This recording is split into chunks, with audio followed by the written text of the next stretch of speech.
This episode is brought to you in part by Mint Mobile. Inflation is everywhere, and we all want to make it stop. And thankfully, Mint Mobile is giving you a much-needed break on your wireless bill. Mint Mobile lets you order from home and save a ton, with mobile plans starting at just $15 a month. Order today at mintmobile.com/TFS.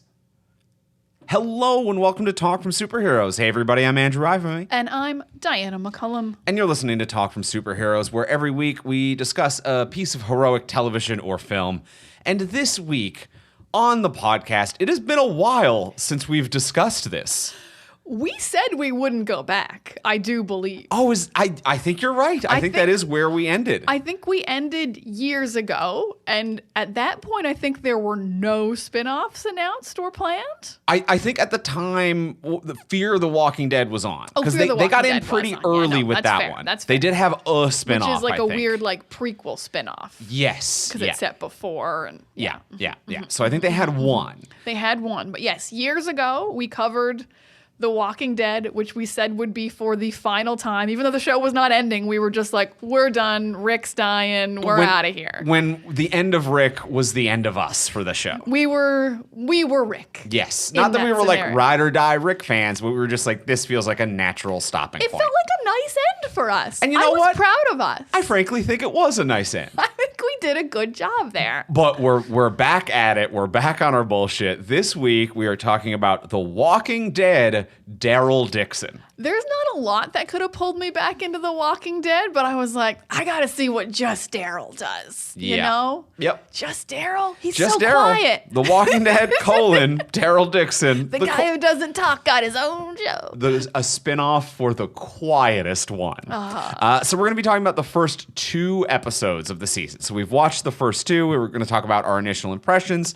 what we think about it. And as well, since this is a new TV show, whenever we talk about anything new, we always give you a spoiler-free review. So in case you're on the fence about watching it, not sure if it's worth your time or want a taste, we're going to give you a spoiler-free review.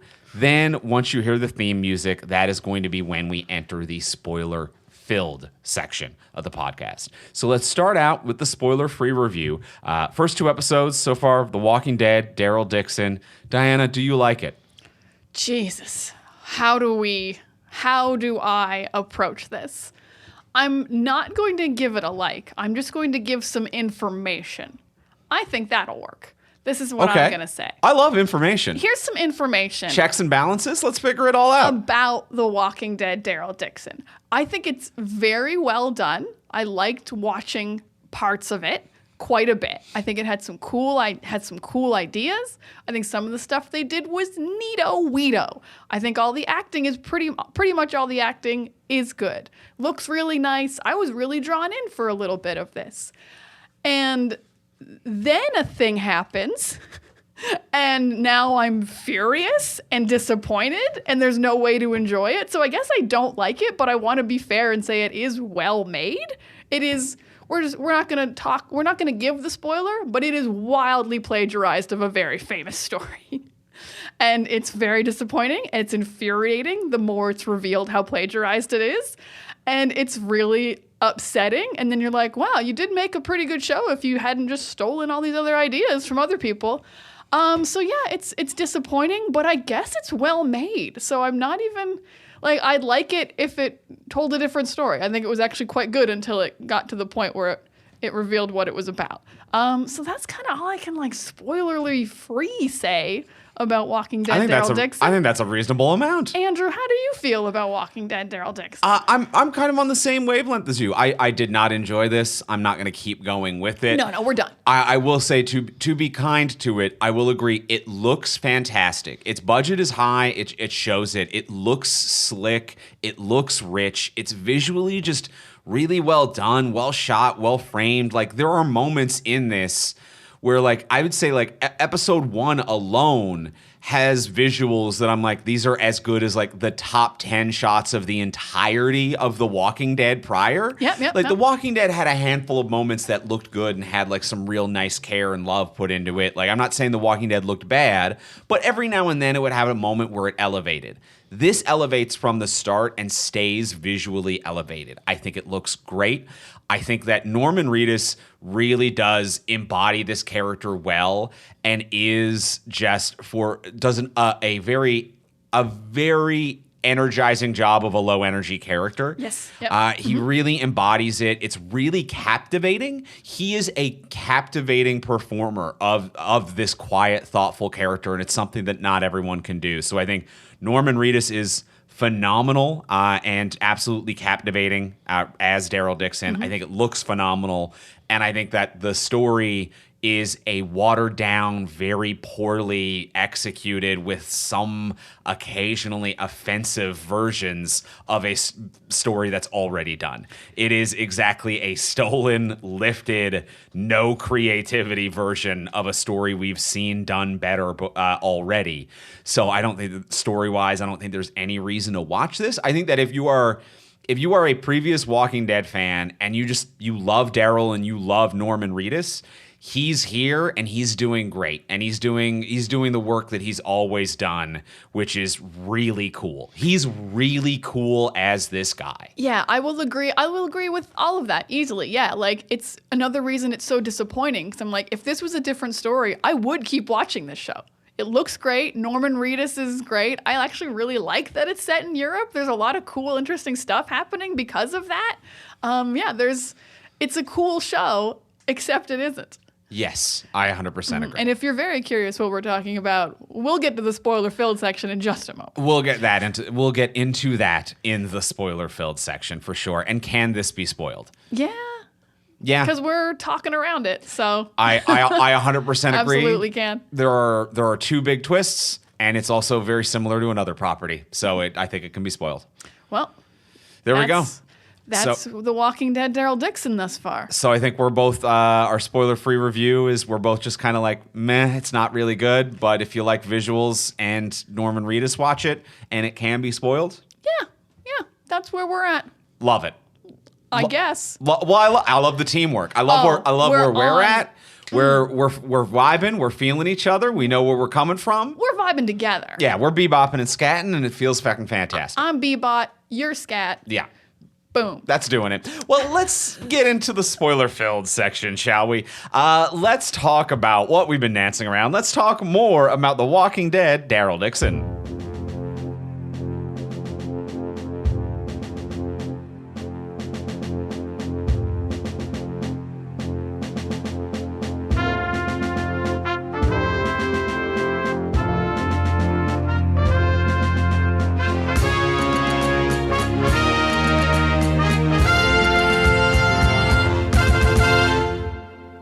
All right, so we are talking about The Walking Dead, Daryl Dixon, and what do you feel? Should we just go right for it? Yeah, we gotta reveal what we've been walking around, what people are probably just like skipping ahead to be like, what the hell are they talking about? Quite possibly. Quite possibly.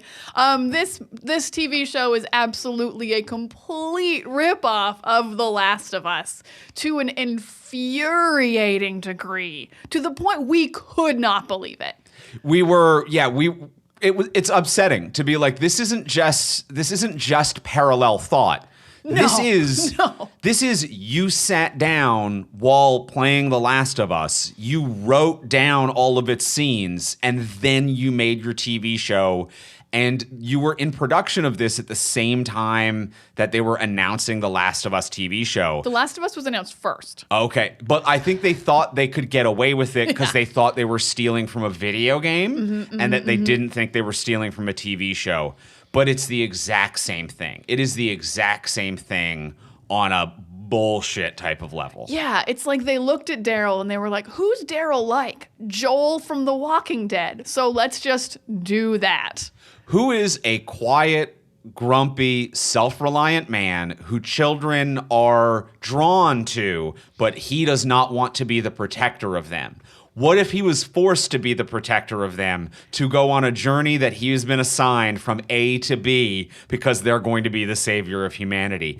It is the exact plot. You didn't even go far enough. Why are they the savior of humanity? So this is one. Now I'm going to add an additional spoiler warning for The Last of Us. Oh, and for The Last of Us. And for The Last of Us. If you haven't watched The Last of Us, this is a spoiler for the first season of The Last of Us / the Last of Us Part 1 video game.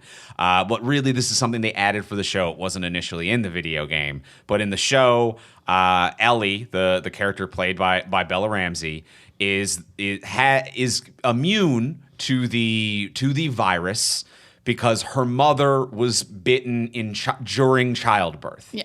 And now this child is meant to be the Messiah, is the second coming of Christ because his mother was bitten during childbirth.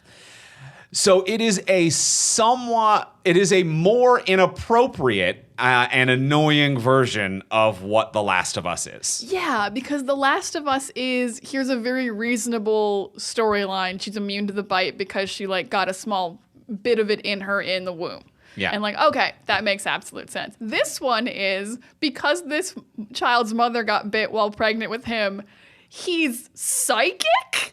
Maybe. What? Maybe. They were pretty clear he was psychic. They're heavily implying that he is psychic, and also they're openly calling him the Messiah. Yeah, they are openly calling him the Messiah. They're also nuns, though. But I'm more annoyed by the psychic implications. Yeah. It's all pretty dumb. It's all pretty dumb. And also, this isn't part of the plagiarism. It's just so annoying to be also Bella Ramsey is wildly charming and likable. This kid sucks. Yes. So it's just we did it worse. Yes. We stole it and didn't even elevate it. And you know what? I want to be fair. I want to be fair to the kid. I actually think that this actor is doing a very good job of what they have been handed. Louise is doing a very good job with the character of Laurent. He's doing a phenomenal job with what he has been handed and what he has been told to do. Yeah, he's not supposed to be charming. Yeah, and what he has been told to do is an offensive and dated portrayal of someone on the neurodivergent scale from a 90s movie. That is what they are doing. It is an offensive and dated stereotype. He is coded to be neurodivergent or autistic, and they are playing it as the autistic savant, though not openly saying those words. They're playing it as he has trouble with social situations and doesn't know how to interact, but knows math and languages well beyond any adult could ever know, is a super genius. And it's okay, this is a dated and harmful stereotype that is not good. And is something from a 90s movie. This is a Mercury Rising. I was just about to say Mercury Rising, Cube. Yeah, Mercury Rising, Cube, Bless the Child, Silent Fall. Oh, you got a list. The late 90s went buck wild with look at this neurodivergent child and what if that child were, and then they would go through a series of what if that child were the person who's going to lead the world? What if that child was closer to God because they are on the spectrum? What if they're closer to the devil? What if they can talk to aliens because they're autistic? It's these are all offensive. These are human beings who are the same as every other human beings. They are no closer or further from God, the devil, aliens, or psychic abilities. This is just a human child who deserves normal levels of respect. And this is the most dated fucking shit. Yeah, to introduce a child who has neurodivergent tendencies and then 12 nuns be Messiah, look how special he is. And I'm yeah, he's special, but this isn't what people are like. And maybe to give them not credit, but try to give them, I don't know, a bit of grace about it. I can't tell if they are trying to say he is neurodivergent because they also keep pointing out that he's never met another child because he was raised by adults and that's why he lacks social skills. Yeah. But also, like, adults are adults, so he should still be able to, like, hold conversations better.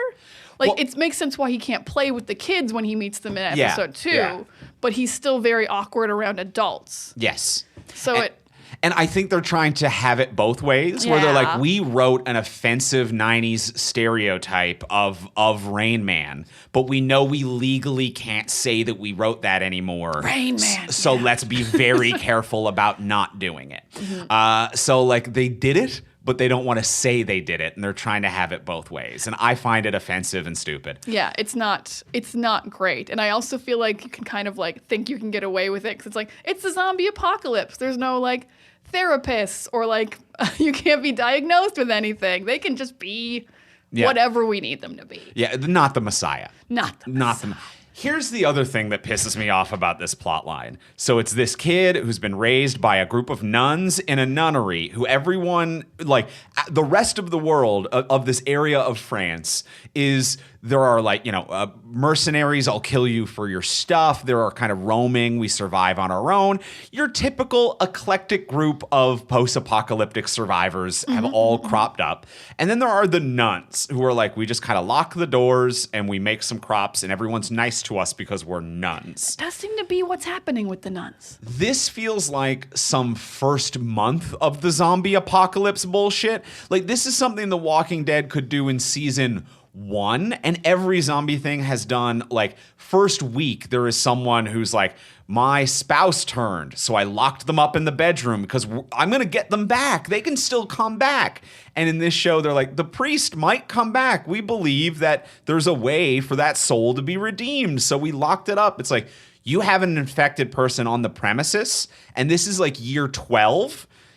You haven't survived. This doesn't exist. This is some month 1 bullshit storyline. Yeah, I have positives that I want to get to soon, but this is one of my biggest negatives of, it's been happening for 12 years. And these are the 2 biggest groups that Daryl runs into. A bunch of nuns who I actually thought maybe had been training to kill and then sucked at it, so weren't. They just had some knives and didn't know how to use them. So just a bunch of nuns that would have been wiped out immediately because they're trying to redeem zombies. And then the next group they run into are literal children without a single adult. And some of them have, like, been here since they were, like, 5 in the apocalypse, and no one has just completely wiped them out and taken their chickens and their TVs that are run by bikes and, like, in their Mork and Mindy videos.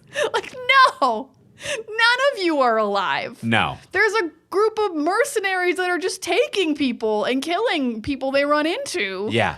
Why are you alive? No, absolutely you're not alive. The idea that, like, a group of children and nuns have survived in a place that has what is basically like French Negan, like, it doesn't make sense. And they haven't formed a community of protecting each other, or, like, the whole city isn't like, no, we all get along now. It's like they're broken up. They're not like the Commonwealth, and it's like, no, we got everyone involved now. They're separate groups. Yeah, and the Commonwealth, it takes a long while to be like, we're the ones who are better at farming, and if you raid us, then you won't get crops next season, and you got to think long term, and there's these uneasy truces and alliances, and this is just like, this is at a point now, like year 12, of like, Daryl has encountered a series of escalating groups. Like, we have met like full-on chaotic groups. We've met cannibals. We've met people who cut off the faces of zombies to wear their faces because they believe that they are the zombies of the world now. We met like Negan's group at one point was dipping zombies' heads in molten lead so that the zombies couldn't be killed. We had lead-lined skull helmet zombies, and there are nuns. Not like a group of nuns are just cool. They're just fine. Stupid. Yeah, nuns who like weren't like warrior nuns from the Netflix show, which is what I also thought. I was like, you're The Last of Us meets Warrior Nun. Meets Warrior Nuns. But then they couldn't use the weapons. They just had a lot of cool weapons. They weren't really warrior nuns. But yes, it is offensive. Like, I'm gonna say that, like, allegedly, this is just my own personal opinion. This is allegedly.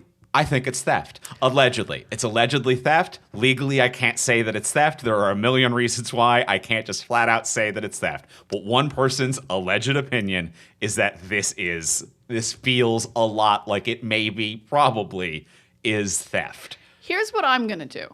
I'm going to make a prediction based on the plot of The Last of Us. Please tell me. This is obviously spoilers for The Last of Us, because here we go.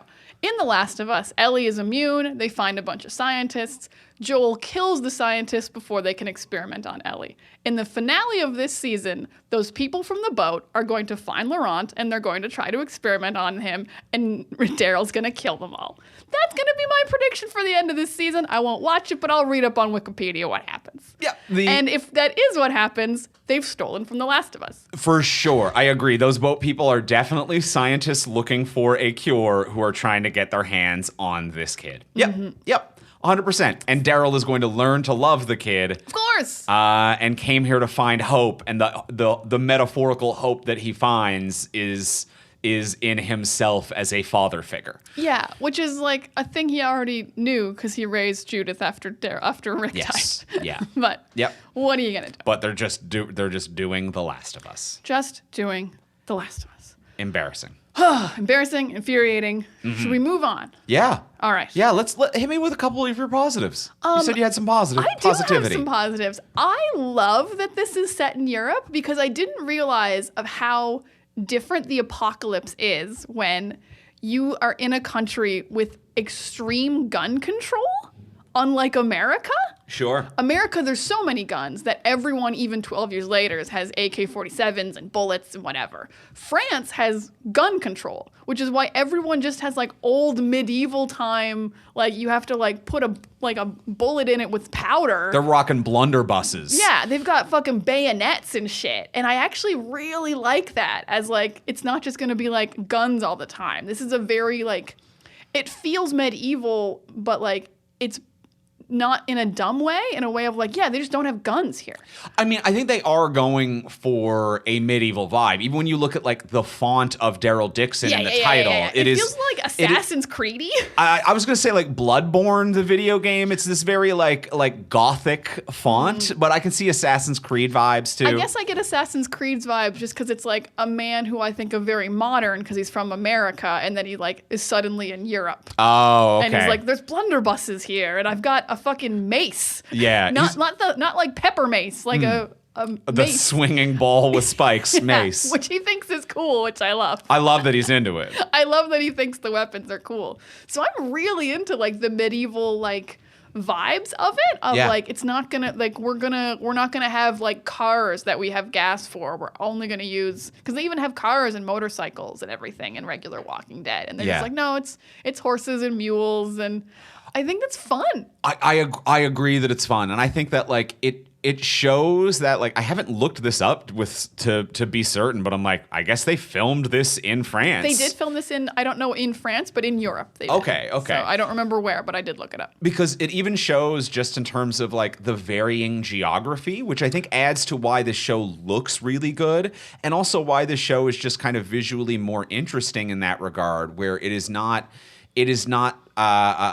like American Midwest states where it's just like it's pretty flat and you can get from one place to the other place and you pass by a gas station and it's mostly the I-95. Like it's not that. It feels like it's like if you get on a horse, you can pass through what once was 4 different countries over the next week. And it's that type of like... And there's still castles and walkways. There's castles and history and rolling hills and cliff sides and the type of geography that makes it inconvenient for zombies. So it actually does create, I think, what would be like a different climate of how you fight zombies. Like I believe that someone in a castle on a hill with a moat could have survived for many, many years. So there's stuff like that where I'm like, the geography of this, I think, is... It allows for different types of people to have survived way longer in a different type of thing versus like the American urban city high rises have collapsed and there are some people in farmland who've survived, you know? Yeah, it's way more interesting. I totally agree. I think like the fact that there are genuinely still castles, I'm like, they're made to be sieged. They're made to survive a siege in. So, you know, you got zombies who can't even climb a wall. Like, you know, you used to be sieged and there'd be ladders. A zombie does not have a ladder. So, you absolutely could just lift the bridge and they fall in the moat and you're fine. I think that's like so neat that there's built-in zombie infrastructure from like hundreds of years ago in Europe. A brick and mortar wall is way better than an American chain link fence. Yeah. You know, that type of thing. Yeah, like the abbey that the nuns live in. I'm like, I see why like you have survived zombies for the most part. Like even though it's ridiculous that 12 years later you're trying to like save one guy who got infected. Yeah. But like your abbey is built with like giant wood doors that no zombie could ever knock down. Yeah, and it's difficult to get to. It's one rural country road. It is on a hillside. Like there's no one around to even wander zombily towards you. Exactly. Yeah, zombies aren't even getting up the hill face to even reach the wall. They're like, fuck that. Hills? Can't be bothered. Oh, murder on the hammies. So it's stuff like that where it's like, this is interesting, and it just visually, these are cool locations that just look good as well. On top of its story interest, it looks good. Yeah, it looks really good. This is not me being mad. I think this is actually kind of funny. I love how the first like 10 minutes is just exactly the game Death Stranding. Because it is Daryl, or I guess Norman Reedus, not Daryl. Norman Reedus, who did the motion capture of the main character in Death Stranding, just like walking over these beautiful empty hills, trying to find life and trying to connect with humanity. I'm like, this looks great, and I love the little connection to that. Yeah, I feel like this dude's about to slam a Monster Energy drink. He is Death Stranding right now. He's ready to go. I agree. It had strong Death Stranding energy. Yeah, I like him like washing up on shore. I enjoy like the setup of this is strong. Like having a little bit of that Jason Bourne mystery, even though like he remembers it, I guess, but that kind of like I'm washing up what happened on the boat. Like we'll fill you in later. And I'm okay with that pacing and that structure. I think that really works as a like before we meet the nuns. This is such a strong premise and setup. I sincerely loved it and was having a moment where I'm like, is this going to be my new fucking favorite show until we got to the warrior nuns with a Jesus child? I completely agree. I have never turned on a show faster. Like, we were halfway through the episode because they hadn't introduced that this kid was the Messiah yet. And I was like, oh, damn, Walking Dead's back. I'm going to watch this show again. This is great. And then I've never turned so quickly, but it's well done. And I will say the storyline parts that aren't stolen from The Last of Us, I actually think are clever and fun. Like, and sometimes even have something to say. Like, I love the guy that was in the castle hoarding everything turned out to be the only American around, and all the Europeans were like sharing resources. Yeah. I loved that twist. He was like, no, this is what we do. We hoard all our stuff and then we just like shoot guns. And I'm like, I appreciate that you were willing to put that in the script. That felt fun. Yeah. That was a fun dig. That there is some moments where I'm like, you're willing to have a bit of playfulness with the cultural differences, and I enjoy that. Yeah. I actually am having a good time with that. I'm having a good time with that too. Yeah. I will say that even the washing up on shore and like the boat thing felt very Last of Us. There was they didn't do it in the show, but in the video game, I remember it was a really good storyline of Joel getting to the coast, and one of the like recorder memos that you meet is someone from a boat who has been surviving on the boat for a while and now has to come inland. And it's like I was like, this is exactly one of the micro stories from the game that never made it into the show, but it was a really good story from the game, and they just kind of did it. Like, even in a video game delivery system of finding a tape recorder that plays a voice memo. So yeah, that's a pretty classic video game trope that no one in real life has ever done. Yeah. Especially if you're not an evil scientist trying to figure some shit out. Yes. Yeah, absolutely. So like that was a little lifted, but I liked that story. I was a little bit mad at that sailor. The recording of the sailor being of like, well, I hit the south of France and then a little bit further up in France, and I've tried Spain. I'm like, my dude, have you tried an island, my guy? There's so many. This tape recorder is him being like, I've spent 16 months going up and down the coast. I'm like, the coast? Try any island. Any at all. I think even there's a little 1,000 uninhabited one. I think there's like 1,000 in Italy. There's so fucking many islands. They call it Thousand Islands Ranch or something. Yeah. Something like that. Yeah. So many islands. You had a boat. Yeah. Head up to Greenland or Iceland, my guy. Even Daryl on day one was like, yeah, I caught a fish, no problem. Yeah. All you need? Fish. Fish, bit of land to set up shop every now and then. You can live off fish, I think. You're probably going to have some kind of vitamin deficiency, but for the most part. Stop going to what were once frequented ports, you dumbass sailor. Yeah, like he's not going to have, like that boat can't make it to like England or something. Like, that's a big island, but there's got to be a smaller island you can try. There's got to be something. Yeah, I think you maybe even could make it to England, but like it would take a minute. It would take some work. But you'd need like a lot of provisions on your boat. There's options. I was disappointed in that. You were disappointed in that guy. I like that's the reason. I was like, why? Because he was like sad his wife died or something. It's like, no, you're just like, what? You made really poor decisions on where to anchor. But I like this new. I like the new raincoat look for Daryl. The new poncho style. I was sad he lost the harpoon. I liked the harpoon. I was having fun with the mace towards the end, but I liked harpoon Daryl. I can't decide if he's crossbowing or not. He never seems to be carrying it, but he shot one once or twice. But I never see the crossbow on his person. I think we're like waiting to find what the hot new weapon for Daryl is going to be. He's going to try everything first. Yeah, I think he's going to try out a few different things and kind of like see what jazzes with him. What's new Daryl like? Yeah, Mace was fun, but I'm not Mace. Harpoon, I was more on board with Harpoon. I was more on board with Harpoon. I think Harpoon is just like not great if there's a lot. Like it's fun if they're like it's good distance if there's only a couple. Love the good distance. But like if they're circling you, man, Mace can really do the whole circling.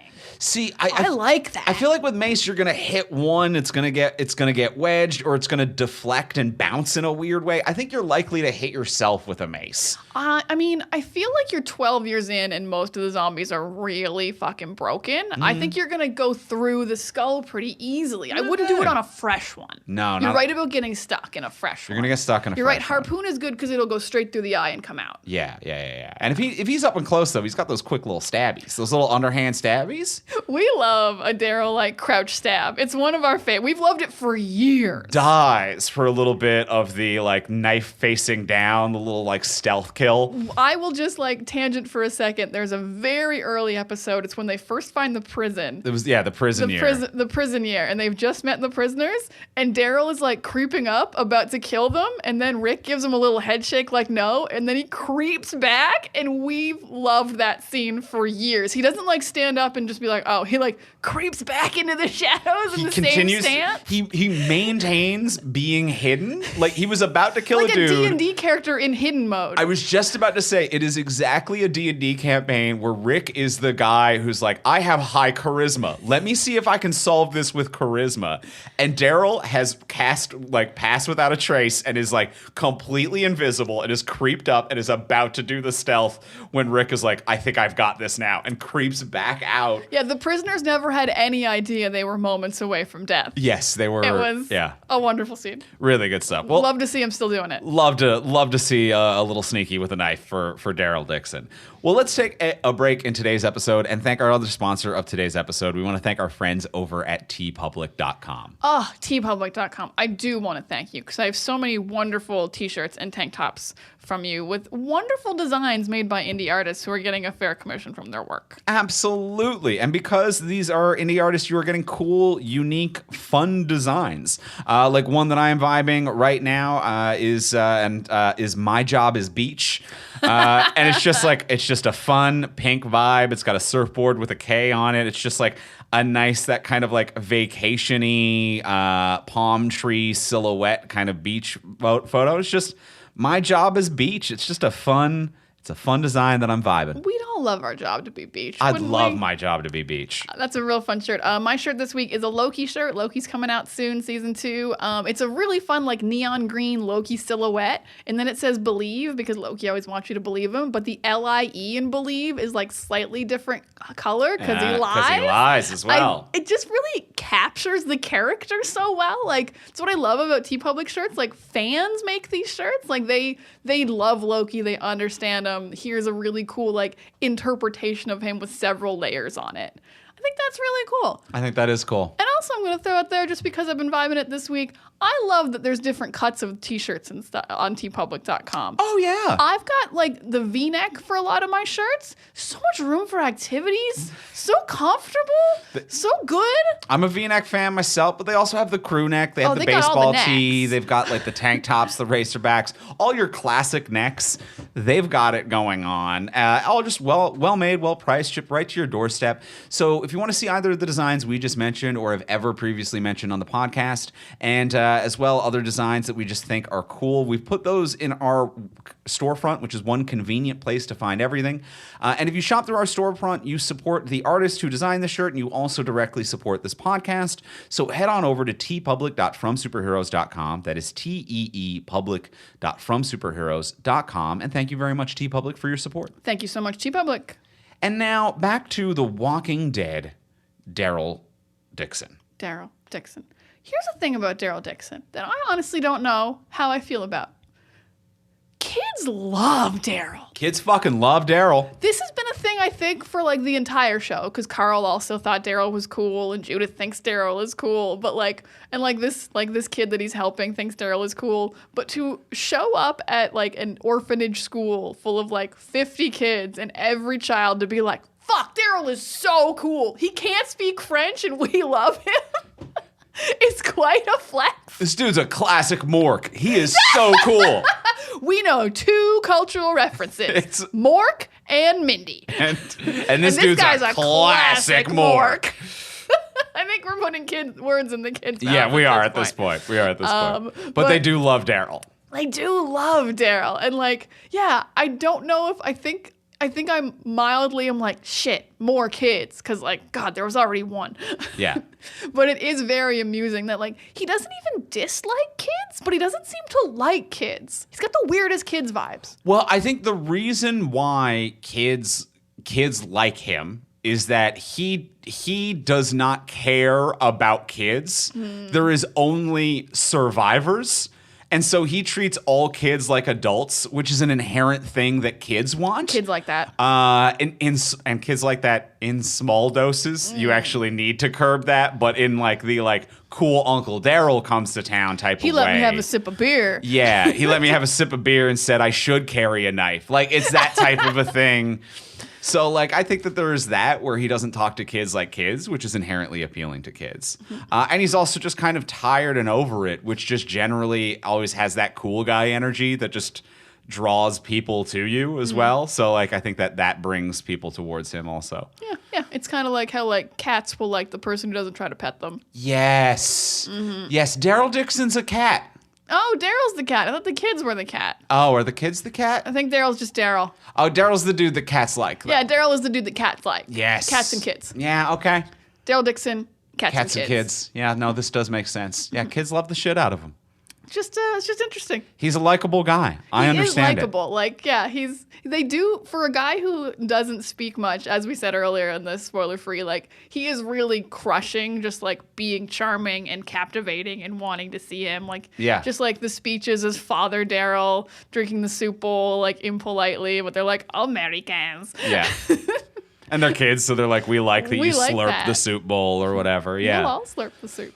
I think that he is really good at that kind of quiet, grumpy, along for an adventure character. I think that like to continue to compare this show to The Last of Us, this show, it fails in so many ways, but I would say that Norman Reedus is as compelling as this hero archetype as Pedro Pascal is. I would agree with that. Yes, completely. Yeah. I think that, like, he has as strong an understanding and is as well cast for it as someone like Pedro Pascal. Yeah, has the exact vibes, Yeah. exact, like, I would follow him. He is a survivor, but he's not, like, too much about it and he's not too little about it. He's like the perfect balance. Yeah, they haven't surrounded him with the support pieces like they did with Pedro, but he's very good. Norman Reedus is very good at this and is in top form in this. Norman Reedus is very good. How do you feel about the other lead, the main nun, Isabel?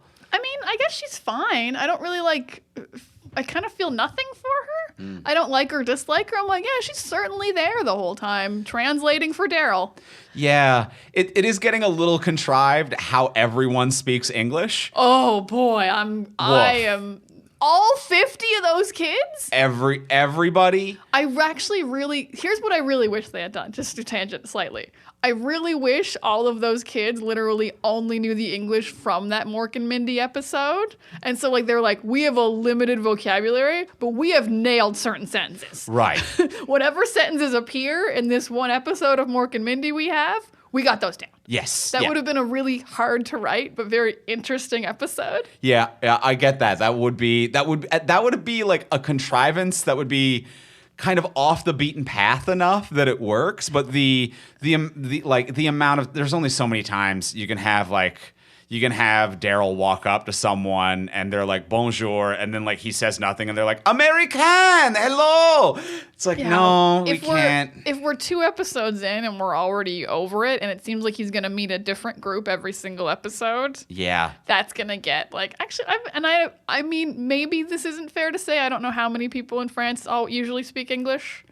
I mean, there's a large percentage of people in Europe in general that do speak English as a second language, but it's just... I don't know if they would continue it for 12 years once the zombie apocalypse hits. I don't know if they're all keeping it sharp over the course of 12 years. I don't think that there's a lot of international travel to keep up your second and third languages over the course of 12 years of a zombie apocalypse. Yeah, no, definitely not. I mean, I took French for 6 years in school, and I remember none of it. And I live in a bilingual country. Yeah. Yeah. So I think your English would be gone pretty fast. I agree with that as well. Whereas, I think one of the more interesting things, and when the show succeeds, is I really like it when it's a subtitled show that's all in French, and Daryl is just a quiet character who doesn't speak. I think that is bold and ambitious and fucking cool. And also, it's this, it's 2023. It's audiences are cool and on board with reading subtitles. We don't need to force contrivances to get things in English anymore, especially on streaming services. A lot of the most popular stuff over the past several years on streaming services have been international imports that are subtitled programs. It's not the place that network television was when The Walking Dead first aired 12 years ago, where it's if we put a subtitle on something, we lose 30% of our audience immediately. Be bold. Do that. I think the show is cool when it does that. Yeah, I will say I was actually very surprised that when Daryl's not there, the French characters are still subtitled. Because it definitely feels like the kind of thing where it's well, Daryl's not there, we'll pretend we're speaking French and we'll have French accents, but we will speak English. Yeah. But no, when I do really like that when Daryl's not there, the characters just speak French to each other and it's subtitled. I'm thank you. Because it's so contrived that everyone speaks English. But if you kept speaking English when Daryl wasn't in the room, that would be ridiculous. Yeah. They still I think there's a couple of times when that happens, but... I mean, they gave themselves little outs, like Isabel's flashback boyfriend being British, I guess. Sure, yeah. So she speaks English when this guy's around, which is most of the flashback, because he's not French. So they've given themselves kind of reasons to speak English. The boat people speak English, but with a French accent. Why did the boat people speak English? Yeah, it's not as consistent, I think, as you're remembering it being. But I agree that there are scenes There are scenes that are just subtitled. And I love those. I love that energy. I think that this works way better. Yeah, the really fun scene, I think, was when the kids were prove your nuns, and Daryl just had to kind of sit there and no one was speaking English yet, and let the nuns get them out of it. That was one of the more interesting things that happened. So I like that he's more French. More French. And also it kind of was I could feel it helping my French come back, actually. I was oh wow, this is really popping some words back in my head that I learned years ago. There's a moment or two. Yeah, I do also find it very funny that Norman Reedus must have it in his contract that he will never even attempt a French word. He hasn't tried a single single one. Because it's like, my guy, you've learned bonjour by now, my friend. But when people are like, bonjour, and he stares at them, like they have made a series of alien clicking noises. Like he does nothing. Like, bonjour and merci. Like you've figured that out within an hour. You got hello and thank you. Give at least a bon appetit after somebody feeds you. Something, like my you've guy. been fed by so many people at this point. I think it's pretty obvious that Norman Reedus does not want to do that. Yeah, I mean, it's very funny to be like, yeah, well, you can set my show in Europe. I will not be learning any other languages or even attempting them. It's great. It's very fun. I will say the backstory of Isabel, aside from her sister was secretly 8 months pregnant, and even though visibly, no, she was not. No, she was not. And you lived with her and you didn't know she was pregnant. Yes. Also, you're on a lot of cocaine. I guess she is on a lot of cocaine. So it's like, and that was the one thing about Isabel's backstory where I was like, fuck off. Where it's like, no, she's like a cool, sexy pickpocket. Like, she survives on the streets. And I'm like, at super expensive nightclubs. And it's like, they show her do 5 bumps of coke. So much coke. Like an OD amount of coke. And then has also stealthily and successfully performed multiple sleight of hand pickpocketing that night at the nightclub. And it's like, like 8 different targets. I get, and with no assistance, and it's like, you're high as hell. You are pitching them business ideas. You're fucked. You are ruined. You, like, someone who has done 5 bumps of coke is not known for their patience and sleight of hand. Yeah, well, she does 5 bumps of coke, and then as she's leaving, she like goes into withdrawal or something and goes down a hallway and pops some pills for something else. Yeah. Like some other kind of like seemed to be methamphetamine. Or a down or something to even her out or something. Maybe that's what was going on. But yeah, like the fact that it wasn't revealed that she was faking doing coke so she could rob people. Yeah. Was like, oh, she was... How high were the people she was robbing? Right. But you're absolutely right. And how focused a cokehead are you? No one laser focused. I mean, like cokeheads can be laser focused, but not in a way where they actually execute previously planned business models. Yeah. And magic tricks. You don't come in and out of a party with the same ideas on coke. Yes. Yeah. You might go in being like, I'm gonna rob some people. Okay, gonna rob. But if you do, after maybe the second or third bump, you're like, I'm gonna rob some people. You just get kind of loud. Yeah. Yeah. And bless her sister's idiocy or naivety or just love to go along with her, because her pregnant sister is home alone having morning sickness. The sun has just, and she has not watched the news. The sun has just come up. Your known coke-addled sister comes home with multiple lines of coke in her blood and is like, the world's a zombie apocalypse. We got to go to a different country. Pack your things. And you go, okay. And you pack your things and leave with her and her weird boyfriend, who I think is just the person who fleeces her stolen goods and is taking advantage of her. So I'm like, no.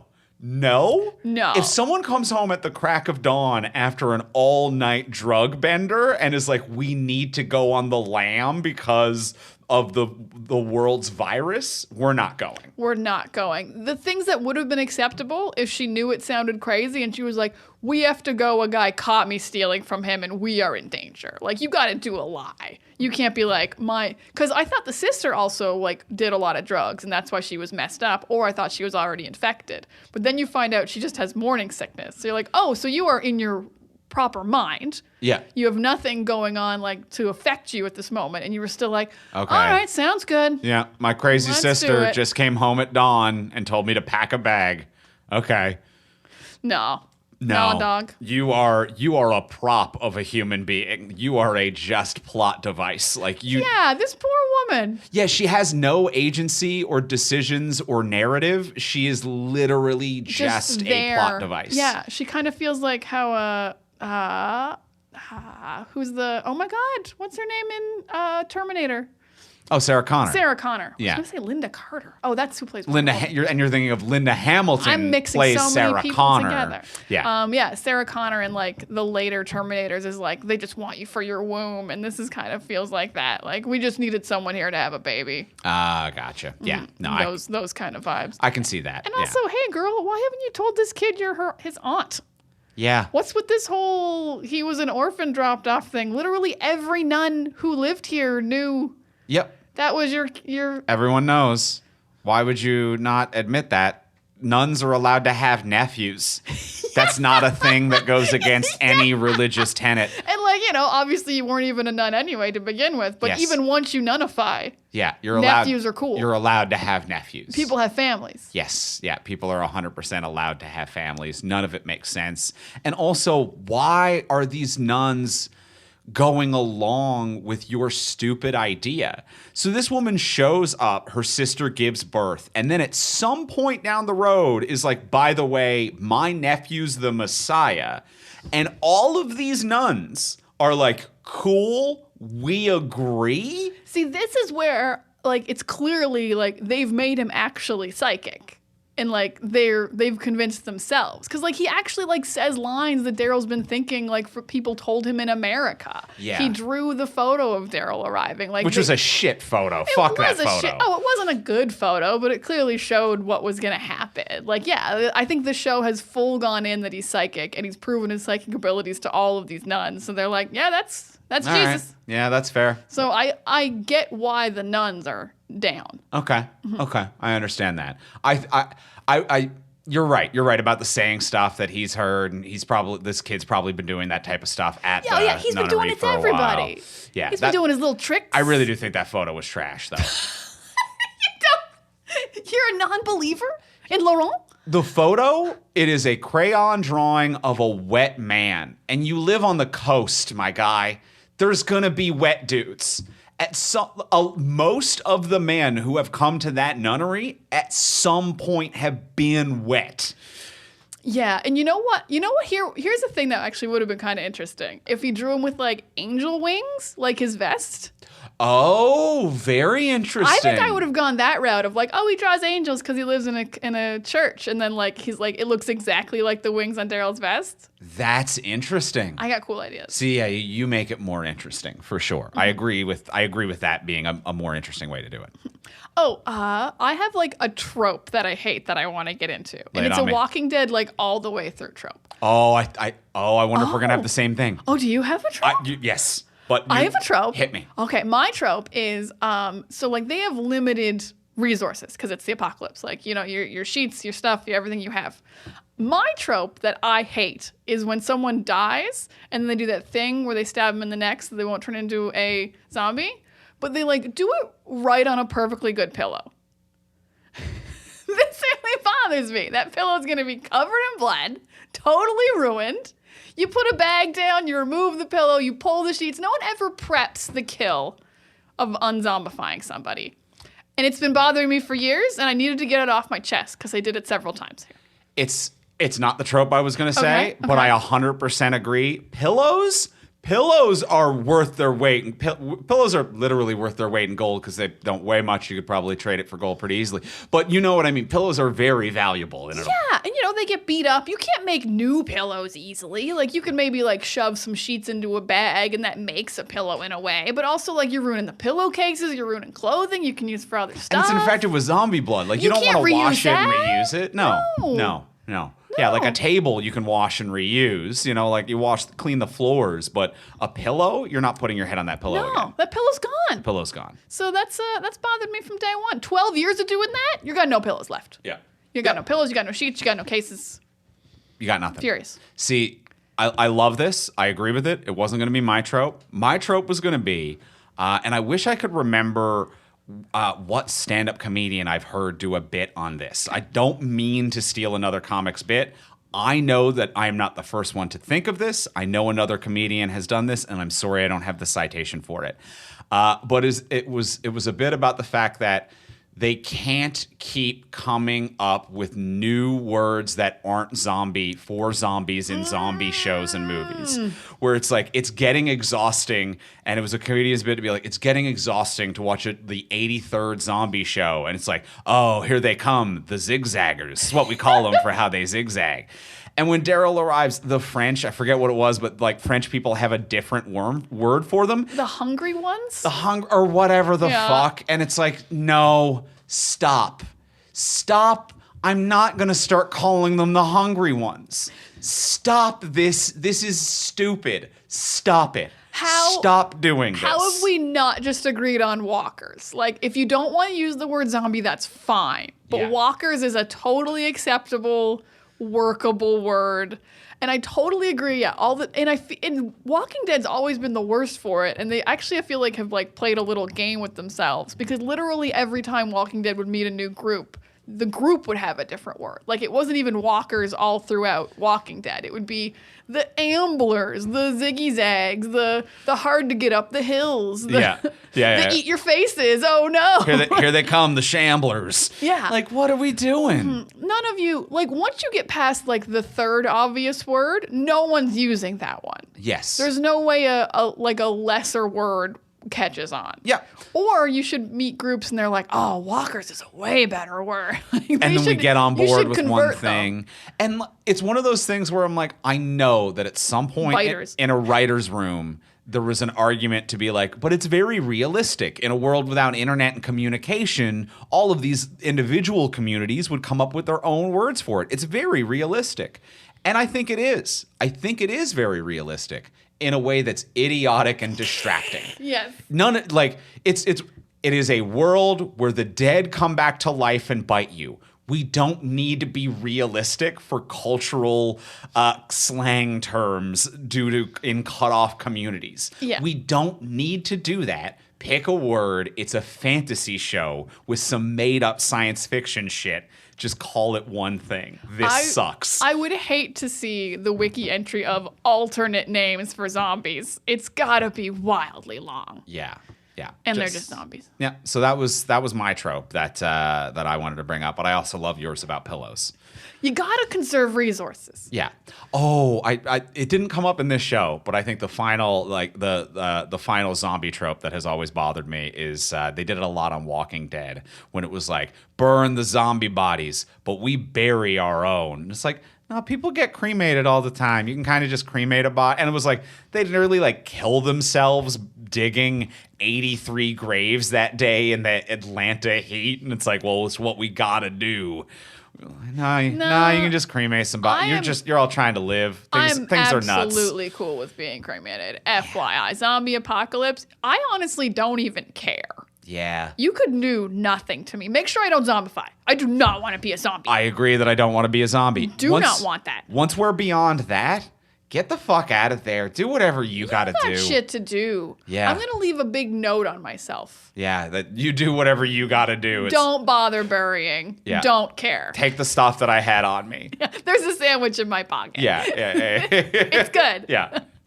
It's still good. I think it's still good. It's still good, probably. It's probably delicious. All right. I don't want it to go to waste. Well, let's go in for the close. Let's ask the final question of what would you change? So now that we've discussed everything, what would you change about this if you could change anything? But before we do, we will remind you, as we do every week, to please take a moment to rate, review, and subscribe on Apple Podcasts, Spotify, Podcast Addict, or wherever you might get your podcasts. Wherever you're listening to this, you can probably leave us a 5-star review. You might be able to leave us words in that review, and we'd love if they were nice, and that would warm our hearts and help us go up the charts. Yeah. And it would make our lives great, and we would love it so much. In our hearts and on the charts. We always say it. Leave that in the review. We appreciate all of you who've left reviews. It means the world to us. It's a free thing that you can do to support the podcast.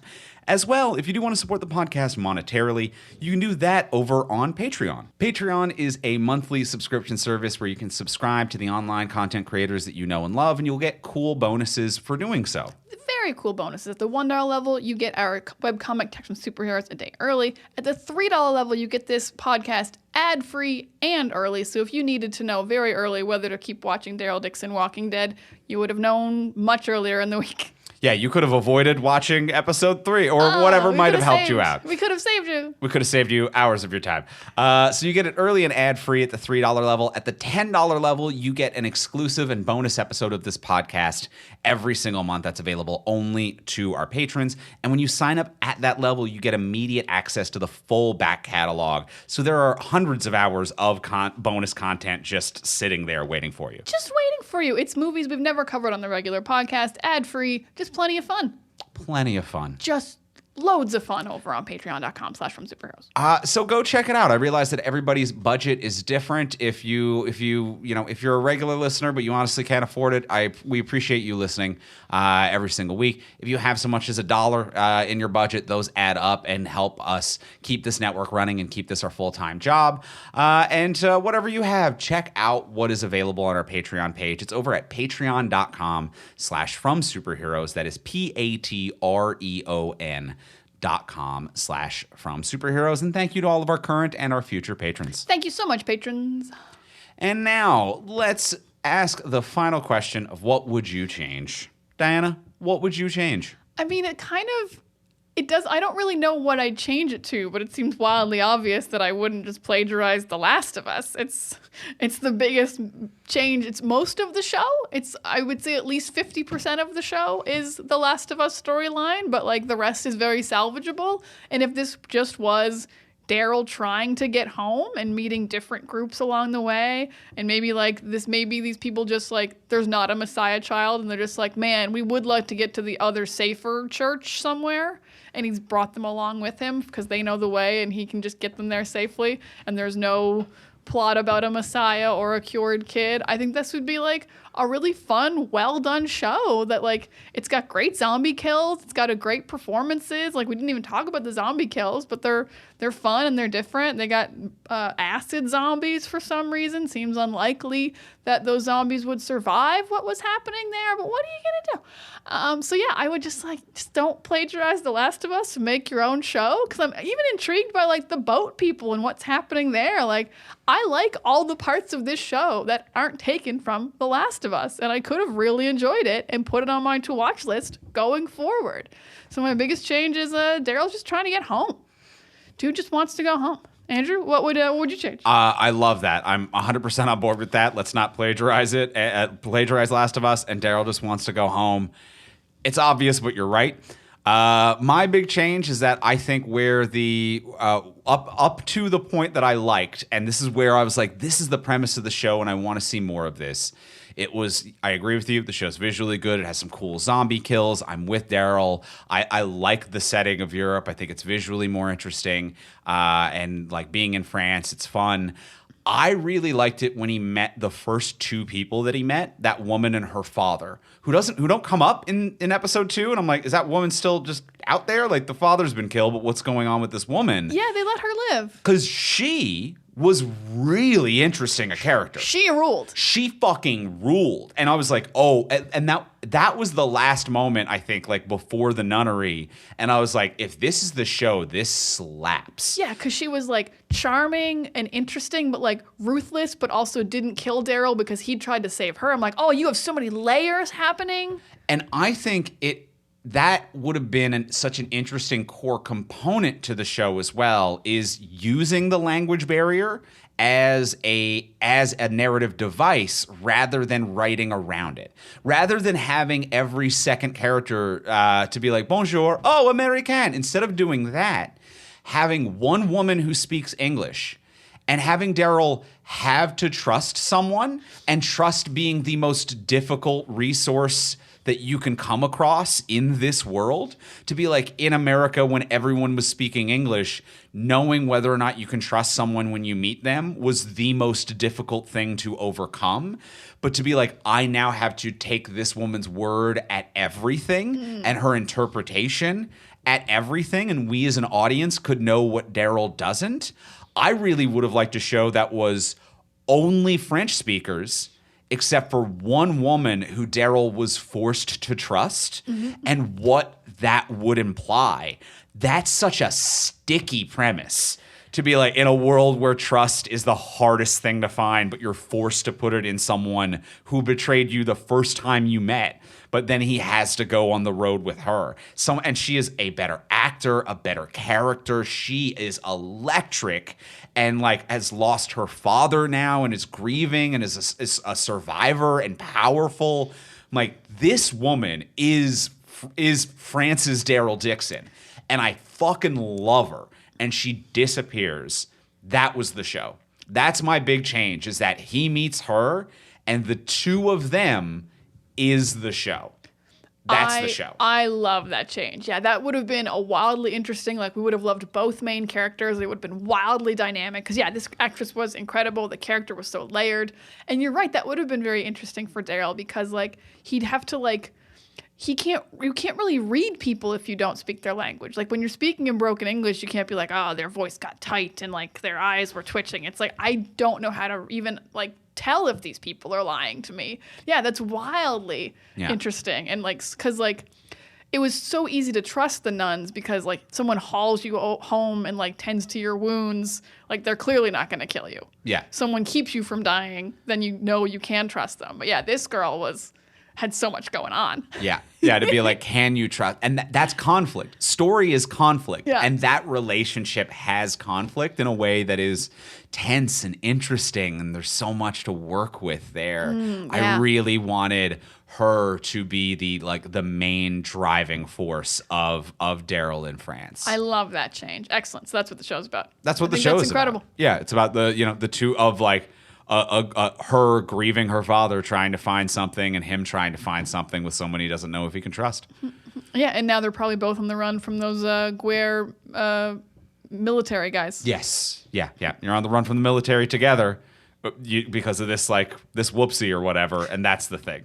Love it. Yeah. A great change. I think fantastic. And then it's also not The Last of Us. It's definitely not. I team up with your change on that one. I love that too. Excellent.